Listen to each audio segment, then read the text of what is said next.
अभी 2 दिन पहले प्रधानमंत्री जी ने लखनऊ में उत्तर प्रदेश के ग्राउंड ब्रेकिंग सेरेमनी के आयोजन में उपस्थित होकर के इसको एक नई ऊंचाइयां प्रदान की है।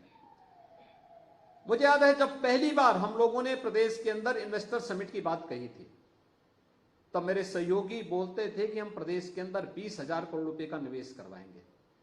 तो मुझे उनकी बातों पे हंसी आ रही थी और गुस्सा भी आ रहा था। मैंने कहा भी आप क्या बात कर रहे हैं, 20,000 करोड़ ही केवल यूपी में निवेश होगा? तो कहते रहे साहब यूपी में कौन निवेश करेगा। मैंने कहा भी क्यों, यूपी तब तक हमारी सरकार को बने हुए मात्र 6 महीने हुए थे। मैंने कहा भी क्या यूपी में अभी किसी का विश्वास नहीं जगा है?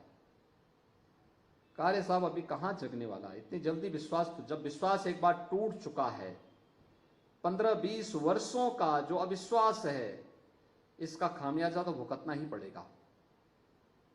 और पहला जब इन्वेस्टर समिट किया था, मुझे भी कुछ जगहों में जाना पड़ा था। हम लोगों ने वहां पे लोगों के साथ रोड शोज किए थे, उद्यमियों के साथ हम बैठे थे। जिससे भी हम बातचीत करते थे वो कहता साहब हमने तो बहुत पहले संकल्प लिया, हम यूपी कभी नहीं जाएंगे।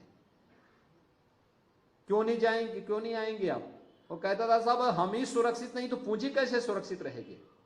आज मैं कह सकता हूं यूपी दंगा मुक्त प्रदेश है। कोई दंगा यूपी में नहीं होता, कोई गुंडागिर्दी यूपी में नहीं होती, कानून व्यवस्था की स्थिति बेहतरीन है। यूपी में आज के दिन पे पर्यटकों की संख्या कितनी तेजी के साथ बढ़ी है। अकेले अयोध्या में,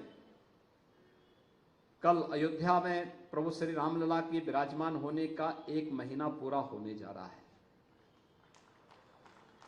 और आज पूरा होने जा रहा है। और इस अवसर पर अगर आप देखेंगे कि पिछले 1 महीने के अंदर लगभग 62 से 65 लाख श्रद्धालु अयोध्या धाम में पधारे हैं।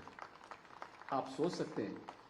मैंने वहां के व्यापारियों से पूछा, मैंने कहा क्या इसका बिजनेस पे असर पड़ा? क्योंकि हम जब वहां के इंफ्रास्ट्रक्चर को चौड़ा कर रहे थे, सड़कों को चौड़ा कर रहे थे, कुछ लोग विरोध कर रहे थे। मैं समझा रहा था उनको, मैंने कहा देखो जिसकी दुकान जाएगी उसको दुकान देंगे, जिसका मकान जाएगा उसको मकान देंगे, जिसको ये दोनों नहीं चाहिए उसको पूरा कंपनसेशन भी देंगे। 3-4 राउंड की बातचीत मुझे स्वयं करनी पड़ी थी। उस समय लोगों को लगता था कि या तो एक काम पूरा नहीं होगा या मैं झूठ बोल रहा हूं। मैंने कहा देखो भाई हम लोग झूठ नहीं बोलते, हम तो प्रभु राम को अपना आदर्श मानते हैं और हमारा यही मानना है कि रघुकुल रीति सदा चली आई, प्राण जाए पर वचन न जाए। जब एक बार बोल दिया तो उसको हर हाल में लागू करेंगे, चिंता मत करिए, जरूर होगा। सभी का पुनर्वास किया गया, हर एक को दुकान दी गई और परिणाम क्या है? आज जब मैं 1 सप्ताह के अंदर ही गया था, प्रभु रामलला के विराजमान होने के 1 सप्ताह के अंदर अयोध्या गया था, तब मैंने वहां के उद्यमियों और व्यापारियों से पूछा कुछ लाभ हुआ? उन्होंने कहा साहब बिजनेस हमारा 30 से 50 गुना बढ़ गया है। और केवल ये तो व्यवसाय की मैं बात कर रहा हूं, होटल वालों के साथ बैठक करवानी पड़ी मुझे कि भाई रेट ज्यादा मत बढ़ाइए, क्योंकि 1,80,000 रुपए तक रूम के रेट जा रहे थे।